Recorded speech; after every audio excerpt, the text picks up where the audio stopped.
अगर कोई हमारे जीवन में हम पुण्य कर्म कर रहे हैं, सत्कर्म कर रहे हैं, कोई अच्छा कर्म कर रहे हैं, तो हम भगवत स्मरण की ओर बढ़ रहे हैं, हम भगवान की शरणागति की ओर बढ़ रहे हैं।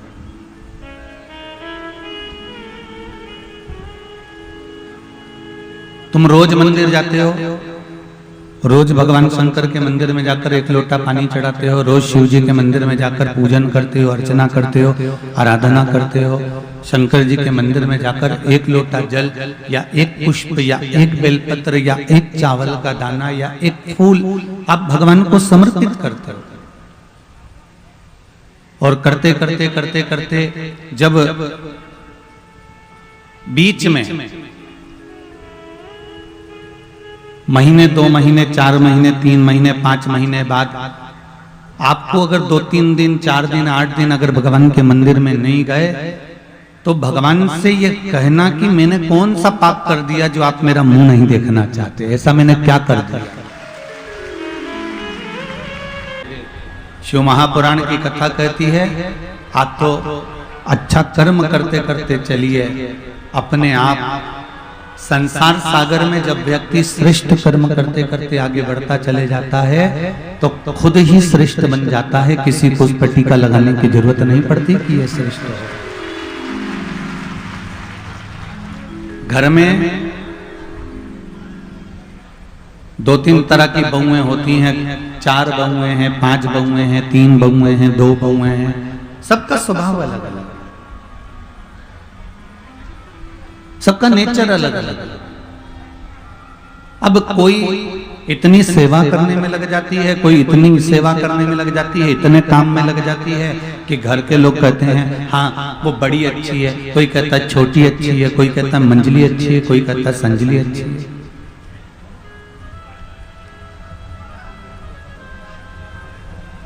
अगर अच्छा काम कर रहे हैं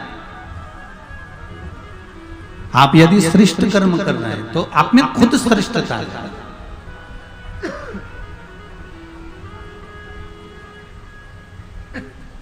अब देखिए, भगवान विष्णु श्रेष्ठ हैं, भगवान शंकर श्रेष्ठ हैं, ब्रह्मा श्रेष्ठ हैं, गणेश श्रेष्ठ हैं, देवी श्रेष्ठ है, सूर्य श्रेष्ठ हैं, जितने 33 कोटि देवी देवता हैं ये सब श्रेष्ठ हैं। ये सारे के सारे देवता श्रेष्ठ हैं, पर इन सारे देवताओं में ये 5 देव को निकालकर ही पंचायत क्यों बनाई, और उसमें भी मां दुर्गा भवानी को बनाकर बिठा दिया क्यों? एक बड़ा सुंदर संवाद शिव महापुराण के अंतर्गत देवी भागवत में, स्कंद पुराण में आता। एक अरुण नामक का असुर हुआ। क्या नाम था उसका? अरुण।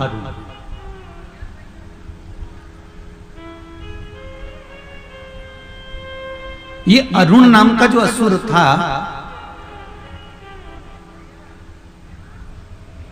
ये यज्ञ आगे बढ़कर करवाता था और ब्राह्मणों से कहता था तुम यज्ञ करो, ऋषियों से कहता कि तुम यज्ञ करो, और ब्राह्मण और ऋषि यज्ञ करने में लग जाते, और जब यज्ञ करने के 2-3 दिन निकलते, 7 दिन का यज्ञ है, 5 दिन का यज्ञ है, 4 दिन का यज्ञ है, 8 दिन का यज्ञ है, तो 2-3 दिन जैसे यज्ञ के निकलते ये अरुण अपने जितने दूत हुआ करते थे, जितने असुर हुआ करते थे, उनको भेज देता और सब यज्ञ को नष्ट करवा देता।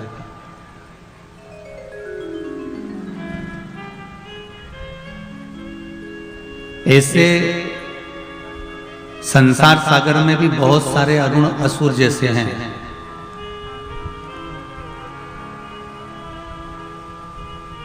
बहुत सारे असुर मिलेंगे इस समय के जो कहेंगे हाँ हाँ तुम ये काम करो, और जब उसने कह दिया कि तुम ये काम करो और तुम जैसे इस कार्य के लिए आगे बढ़े और उसने तुमको बढ़ते हुए देखा, 2-3 दिन तुम अच्छा काम करते रहे, इतने में वो असुर क्या करता है कि खुद काम नहीं बिगाड़ता, वो दूसरे से कहकर उस काम को बिगाड़ता है।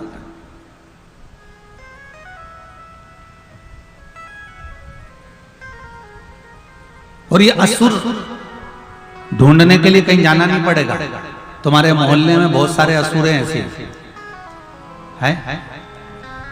जब बहुएं बहुत अच्छे से काम संभाल लेती हैं, जब बहुएं बहुत अच्छे से ससुराल में आकर रहने लगती हैं, बहुत प्रेम से काम संभाल लेती हैं, बहुत अच्छे से रहने लगती हैं, बहुत अच्छे से सब काम करने लगती हैं, कुछ महीने, 2 महीने, 4 महीने, 6 महीने, 1 साल, 1.5 साल, 2 साल निकलता है और इन बहुओं को ये असुर मिल जाता है। और वो असुर क्या करता है, तू अकेली लगी रहती है, तू अकेली करती रहती है, घर में इतने सारे लोग पड़े हुए, वो क्यों नहीं करते, तेरे ही माथे पर सब कुछ है क्या, तू ही करेगी क्या। मतलब ये असुर अब जब देख लेता है कि अच्छा काम हो रहा है, अच्छे से सब कार्य चल रहा है, अच्छे से सब आगे बढ़ रहा है, सब काम श्रेष्ठ हो रहा है, तो ये असुर उसको बिगाड़ने लगता है, ये असुर उसको समाप्त करने लगता है। अब ये असुर कहीं दूसरी जगह नहीं मिलने वाले, ये अरुण नाम का असुर, देवी भागवत कहती है, स्कंद पुराण कहती है, शिव महापुराण कहती है, ये अरुण नाम का असुर यज्ञ चालू करवाता था और पीछे से किसी को भेज देता था और यज्ञ खंडित करवा देता था। क्या होगा उससे, यज्ञ चालू कराकर यज्ञ को खंडित करने से कौन सा लाभ है। तो शिव महापुराण की कथा कहती है कि यज्ञ इसलिए चालू करवाया कि देवताओं का आवाहन हो गया। जब हमारे यहाँ कोई पूजन होती है तो हम देवताओं का आह्वान करते हैं, गणेश जी का, पार्वती जी का, शिव जी का, लक्ष्मी जी का, विष्णु जी का, कुल देवता का, कुल देवी का हमने आह्वान करा।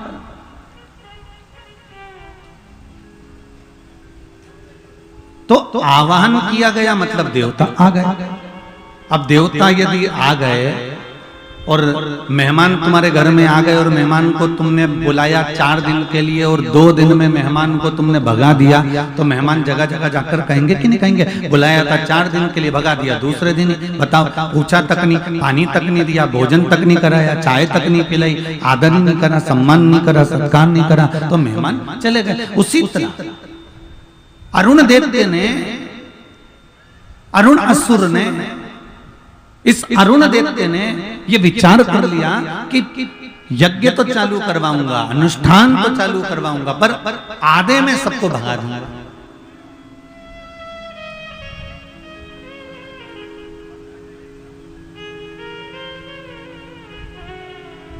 और आधा यज्ञ होता, आधा अनुष्ठान होता और आधे में ये सब खंडित करा देता। सारे देवता परेशान हो गए। अंत में अरुण देवते ने विचार कर लिया कि ऐसे काम चलने वाला नहीं है, मैं ब्रह्मा जी से वर प्राप्त कर लेता हूं और वो वर प्राप्त करता हूं जिस वर के बल पर मैं पूरे संसार में, देवलोक में, दानव लोक में और असुर लोक में और मृत्यु लोक में सब जगह पर मेरा ही राज स्थापित हो।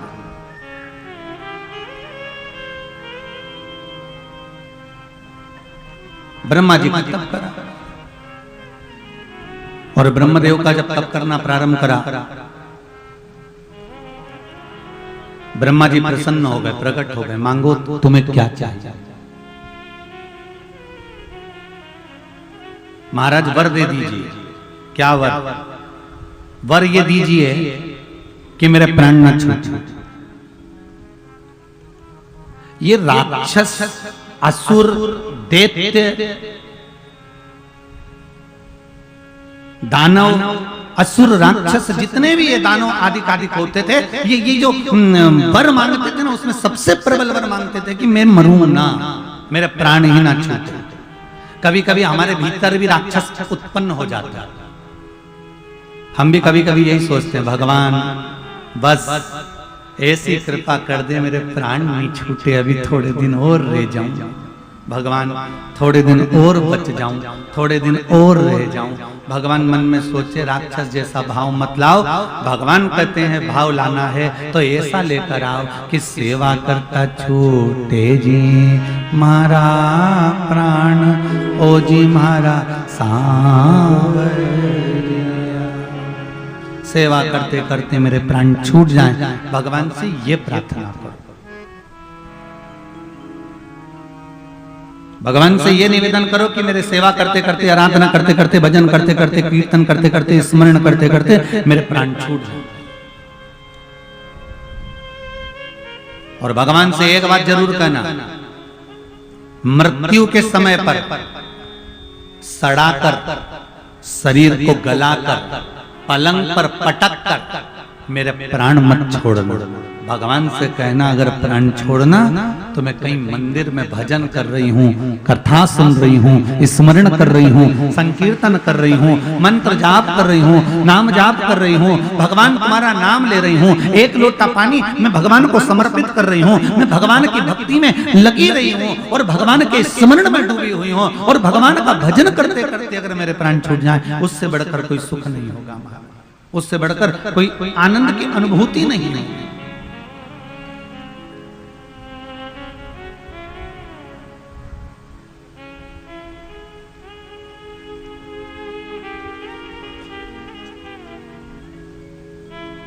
अगर भजन करते करते प्राण जाए तो उससे बढ़कर सुख और क्या हो सकता।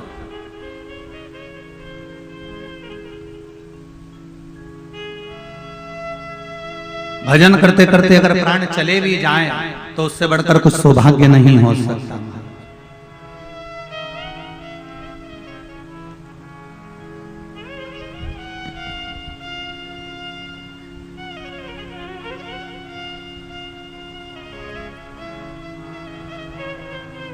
महाराज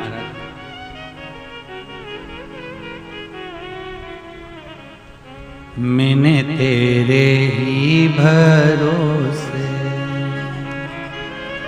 ओ भोले तेरे ही भरोसे, हवा बिच उड़ती जावांगी, बाबा डोर हथो छड़ी ना में कटी जावांगी,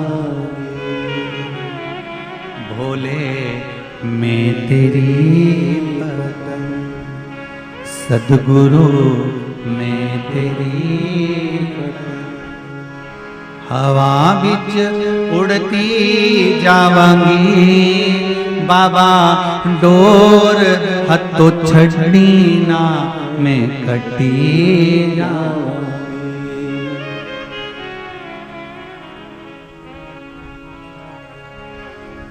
हे प्रभु इतनी कृपा करना, बस जब प्राण छूटे हैं।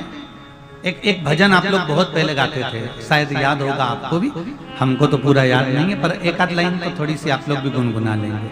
इतना तो करना स्वामी जब आता है आप लोगों को, जरा जम के गाओ, हमको सुनाई देना चाहिए।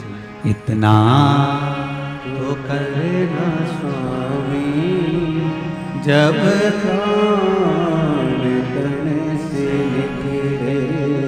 गोविंद नाम लेकर जब प्राण तन से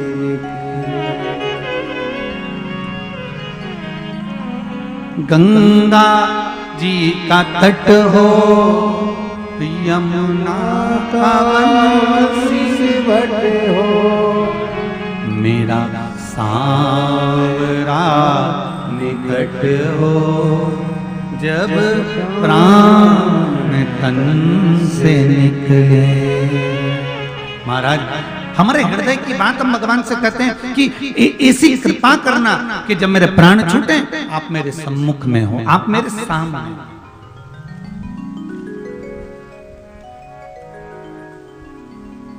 पर आज का व्यक्ति इसको उल्टा गाएगा, मोबाइल जेब में धरा,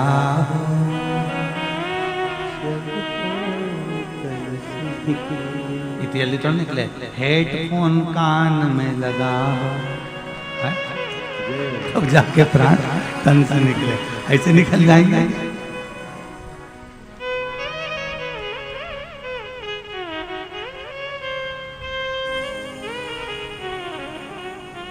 कोई सहजता नहीं है।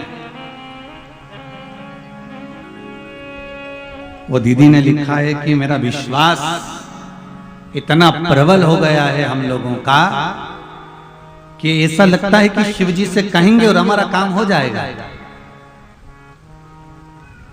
मतलब दृढ़ता, भरोसा, विश्वास प्रबल हो चुका।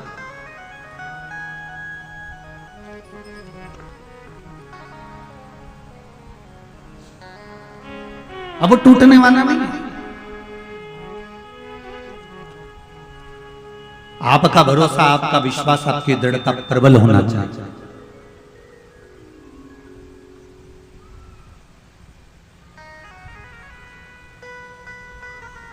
महाराज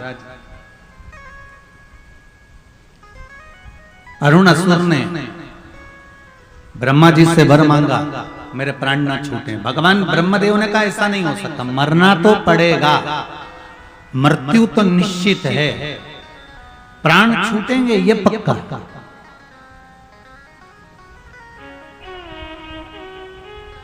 तो मुझे वर दे दो। क्या वर दीजिए?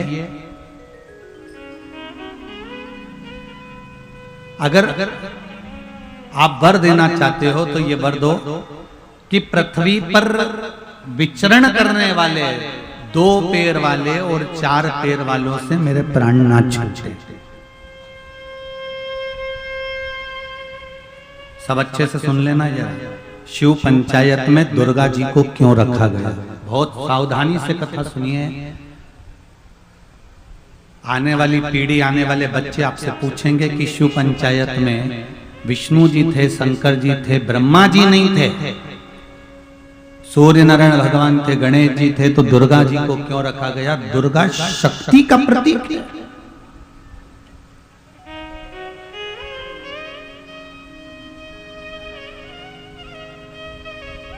ये हमारा सनातन धर्म कह रहा है, ये हमारा हिंदू धर्म कह रहा है, ये हमारा सनातनी भाव कह रहा है कि घर में जब कोई निर्णय लिया जाता है, किसी सनातनी के घर में, किसी हिंदू धर्म के अंतर्गत किसी सनातनी के घर में जब कोई निर्णय लिया जाता है तो घर की माता से, घर की स्त्री से, घर की बहन से भी पूछा जाता है कि आप हमको ये कर लेना चाहिए। ये सनातनी धर्म के अंतर्गत, ये हिंदू धर्म के अंतर्गत। बाकी के दूसरे धर्म में स्त्री से कोई निर्णय नहीं लिया जाता।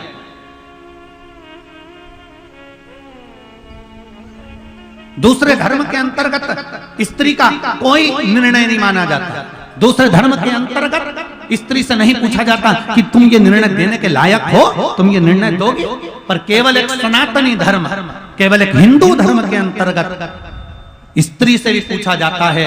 जब कोई संबंध करा जाता है, कोई कार्य किया जाता है, कोई दुकान डाली जाती है, कोई व्यापार किया जाता है, कोई व्यवसाय किया जाता है, कोई अच्छा काम किया जाता है, कोई यज्ञ अनुष्ठान, कथा, भागवत, सत्संग, संकीर्तन, सत्यनारायण भगवान की पूजन अर्चना कुछ भी करी जाती है तो घर की माता से, घर की स्त्री से भी पूछा जाता है। घर की किसी भी एक माता से, एक नारी से, एक स्त्री से पूछा जाता है, क्यों मम्मी, क्यों माँ, क्यों आई, ये कर लें क्या? माँ हम ये कर लें, दादी हम ये कर लें, बहन हम ये कर लें। धर्मपत्नी से पूछते हैं क्यों हम ये कर लें। अर्थात केवल एक सनातनी धर्म के अंतर्गत ये देवताओं से हमको सीखने को मिलता है कि सनातनी धर्म के अंतर्गत नारी को भी निर्णय देने का हकदार बनाया गया है शिव पंचायत के अंतर्गत। नारी को भी निर्णय देने का हकदार बनाया गया है।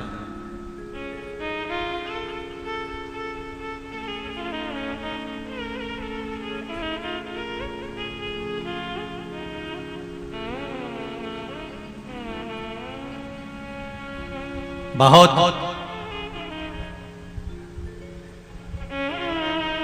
सुंदर शिव महापुराण की कथा है, आप उसको समझ लोगे तो जीवन की सार्थकता है आपकी।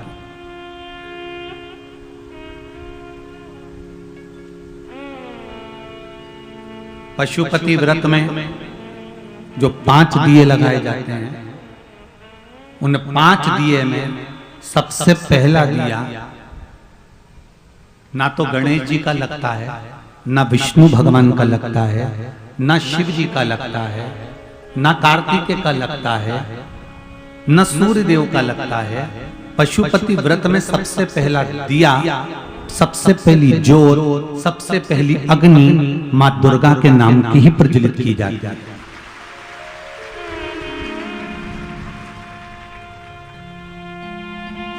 क्यों? पुरुष से ज्यादा स्त्री का हृदय कोमल होता है। एक बेटा अपने पापा से कहे, एक बेटा अपने पिताजी से कहे, पापा 500 रुपए चाहिए, मुझे स्कूल में पिकनिक मनाने जाना है। पिताजी देंगे? चलो, फालतू की बात नहीं, कोई पिकनिक नहीं मनाने नहीं जाएगा। किसी को यहां वहां जाने की जरूरत नहीं है, घर में रहिए और पढ़ाई करिए। पिताजी बेटे को 500 रुपए नहीं देंगे, और वही बेटा जब मम्मी के पास जाएगा, माँ के पास जाएगा, दादी के पास जाएगा, दीदी के पास जाएगा, बहन के पास जाएगा, चाची के पास जाएगा, बुआ के पास जाएगा, और जाकर किसी भी स्त्री से, बुआ से, चाची से, दीदी से, मामी से, मम्मी से, माँ से, दादी से, नानी से, किसी के पास में भी जाकर कहेगा ना कि दादी, मम्मी, जीजी, बुआ, मुझे 500 रुपए की जरूरत है। क्या करना है तेरे को 500 रुपए का? पूछेगी जरूर दादी, पूछेगी जरूर माँ। अरे मेरे सारे दोस्त मिलकर पिकनिक मनाने जा रहे हैं, तो मैं भी पिकनिक मनाने जाऊंगा। अच्छा, पापा से मंगा, पापा ने तो मना कर दिया, फिर हम दे देंगे और तेरे पापा नाराज होंगे तो? अरे मम्मी तुम संभाल लोगी ना, 500 रुपए दे दो ना प्लीज। और माँ तुरंत 500 रुपए निकाल कर दे देती है, ये चल जा। माँ होती है, उसमें वात्सल्यता, उसमें करुणता, उसमें हृदय की आनंदता माता के हृदय में रहती है।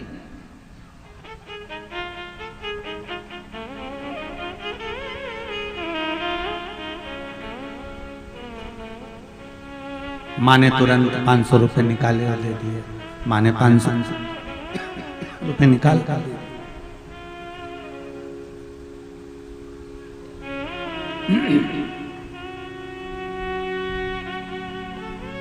जब पशुपति व्रत में सबसे पहला दीप, सबसे पहला दिया किसका लगाया जाता है? जम के बोलो जरा। माँ दुर्गा का, कुल देवी का, दुर्गा का,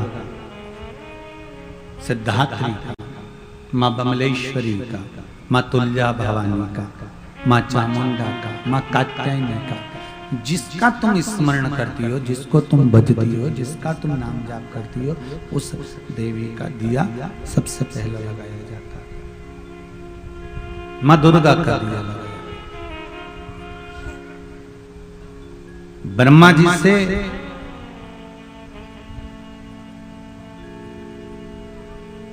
उस अरुण असुर ने, ब्रह्मा जी से अरुण असुर ने वर मांगा, मुझे वर दीजिए। क्या वर?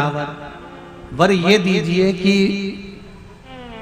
मृत्यु लोक में विचरण करने वाला, चाहे 4 पांव का हो, चाहे 2 पांव का हो, कोई भी जीव हो, उससे मेरे प्राण ना छूटे, मेरे प्राण नहीं छूटे।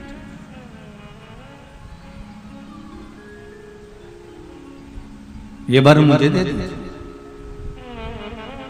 ब्रह्मा जी ने तथास्तु कहा। ब्रह्मा जी बोले तथास्तु, हम तुम्हें वर प्रदान करते हैं कि 2 पांव वाला या 4 पांव वाला तुम्हारे प्राणों को हरण नहीं करेगा। ठीक है। अब अरुण असुर ने जो उपद्रव मचाना प्रारंभ करा, जो उपद्रव मचाना प्रारंभ करा, हर तरफ अपना ही अपना राज्य कर लिया। तब सारे देवता एकत्रित होकर शिव पंचायत में पहुंचे।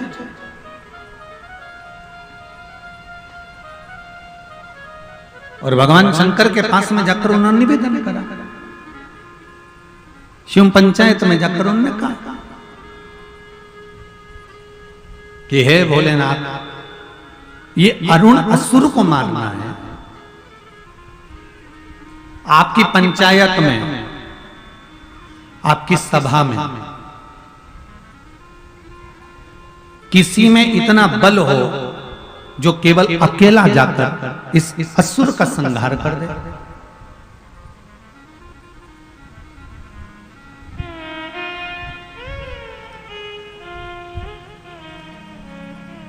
कोई चले जाए। शिव जी तो कुछ बोले, शंकर भगवान कुछ शब्द बोले, और बोलने के बाद शिव जी ने केवल माता दुर्गा जी से कहा, इशारे में आप जाइए और असुर का संहार कर दो। ब्रह्मा जी ने ठाका लगा दिया।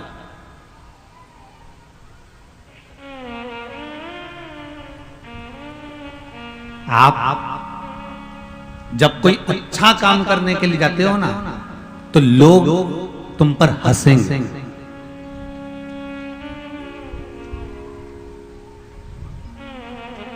ये साहू परिवार जब कथा करवा रहा होगा ना, तो भी लोगों ने ठाका तो लगाया होगा, हाँ कोई इतनी बड़ी कथा करा लेगा तो, हाँ जंगल में गांव और गांव में जंगल, जंगल में गांव। अब वहां इतने लोग कथा में पहुंच जाएंगे। अब तुम अंदाजा लगाओ, एक डूम तो ये फूल, दूसरा डूम वो फूल, तीसरा डूम ये फूल, और अलग से टेंट लगाना पड़ रहे हैं। जरा विचार करो, पहुंचे ना पहुंचे।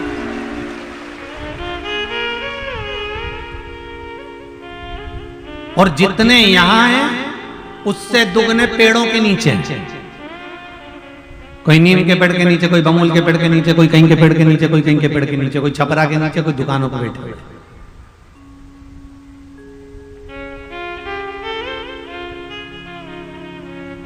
आप कोई काम करने के लिए जाओ,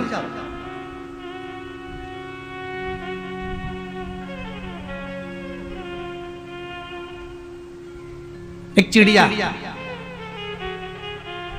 एक तिनके को लेकर चली, या एक साधारण भाषा में समझ लो, एक मकड़ी एक जाले को बना रही है, और मकड़ी ने जाला बनाना चालू करा। इतने में चिड़िया खिड़की में से दौड़ कर आई, और खिड़की में से आकर चिड़िया खिड़की में बैठकर मकड़ी से बोली, अरे मकड़ी तू भी पागल हो गई है, जाला यहां बना रही दीवार पर, हवा चलेगी जाला टूट जाएगा, कहीं अच्छी जगह जाला बना।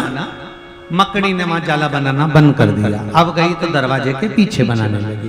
दरवाजे के पीछे मकड़ी जब जाला बना रही थी तो मैं छिपकली आ गया, और छिपकली ने आकर कहा, अरे मकड़ी तू भी जाला कहाँ बना रही है? दरवाजे के पीछे। कोई भी तोड़ देगा, कपड़ा टांगेगा और जाला टूट जाएगा, कहीं अच्छी जगह बना।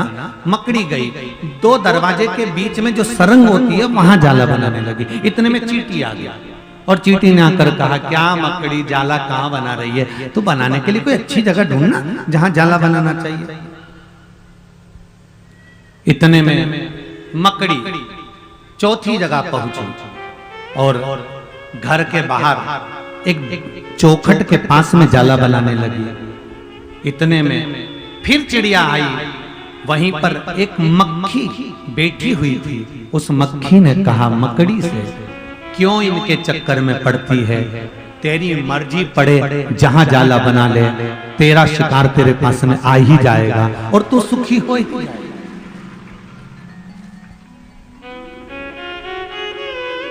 ललाट पर भाग्य में जो लिखा है, जितना लिखा है उतना तो मेरा विश्वनाथ तुम्हारी झोली में डाल ही देता है, ये पक्का।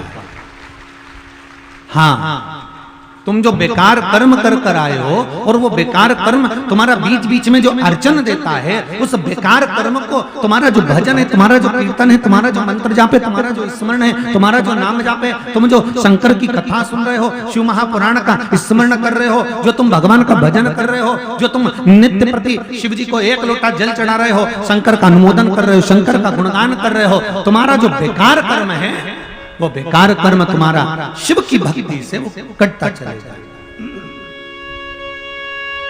शिव भक्ति से वो कटता चलेगा।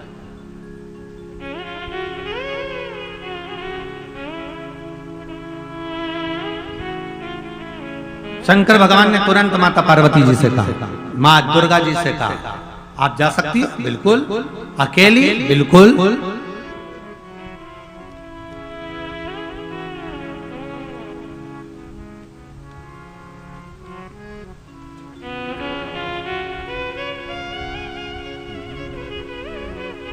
अकेले जाने में क्या दिक्कत है? मन चंगा तो कठोते में गंगा। अगर आप श्रेष्ठ हो, आपकी बुद्धि, आपका चित्त, आपकी वृत्ति श्रेष्ठ है, तो आपको फिर टेंशन लेने की जरूरत नहीं। अकेली चली जाओगी? हाँ, पर उसने मांगा है, आपको मालूम है, न 2 पैर वाला न 4 पैर वाला। दुर्गा जी बोली, पैर का काम ही खत्म कर दूंगी, उस तरह से मारूंगी इस अरुण असुर को कि वो भी नहीं सोच पाया। पैर का काम ही खत्म। और मां दुर्गा खड़ी हो गई उस असुर के सामने, और माता दुर्गा ने अपने शरीर से भंवरों को प्रकट करना प्रारंभ करा, और माता का नाम पड़ गया। बोल भ्रमरी देवी की। भंवरे निकलना प्रारंभ हो गए माता के शरीर में से, भंवरे ही भंवरे निकले, भंवरे ही भंवरे। माता के शरीर में से भंवरे ही भंवरे निकले।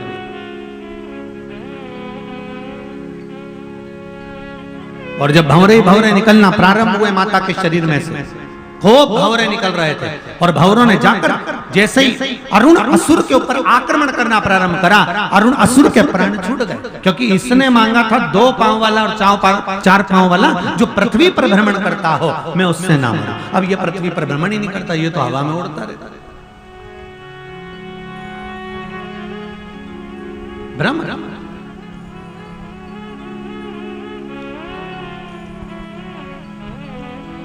कहा। जब भ्रामरी देवी का रूप दुर्गा जी ने रखा और अरुण असुर का संहार करा, अरुण असुर का संहार कर कर मां दुर्गा वापिस जब पंचायत में आकर बैठी, तब शिव जी ने उसी समय पर कहा कि आप पंचायत के सदस्य बनने के लायक हो, क्योंकि आप तुरंत जाकर किस तरह से मार रहे हैं ये आपने सोचता है, आपने विचार, आपने सोचा।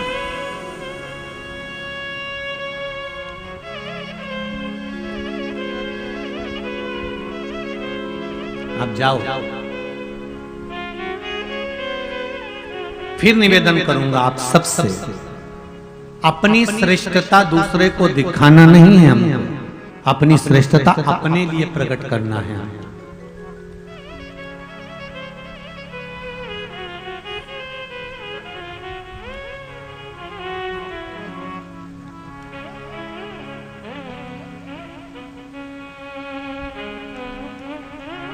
अपनी श्रेष्ठता में स्वयं प्रकट करना, दूसरा प्रकट नहीं करना। उसमें तो आपका हृदय चित्त प्रबल होना चाहिए। हमारा तेरे डमरू की धुन सुन के मैं काशी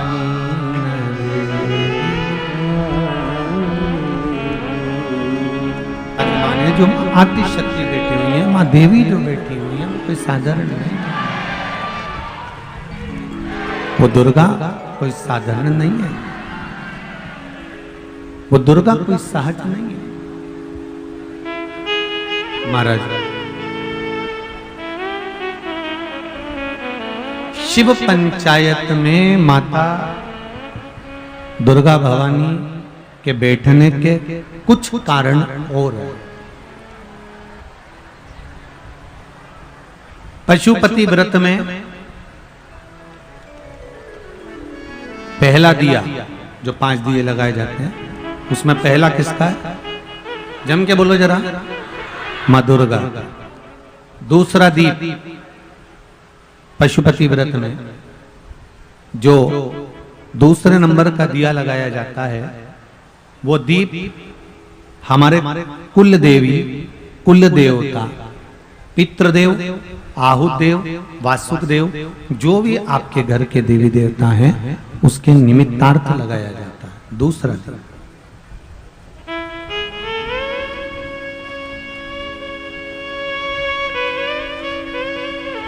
कुलदेव का मतलब मालूम है आपको? जम के बोलिए जरा।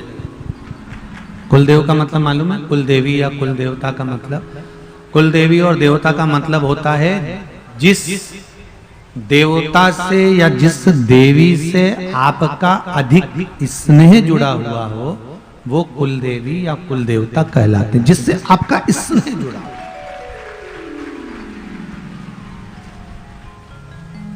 जिसके प्रति आप पूर्ण तरह से समर्पित हो, जिसके प्रति आप पूर्ण तरह से समर्पण का भाव लगते हो, और जिनकी पूजन और अर्चना आपको श्रेष्ठ लगती हो, अच्छी लगती है,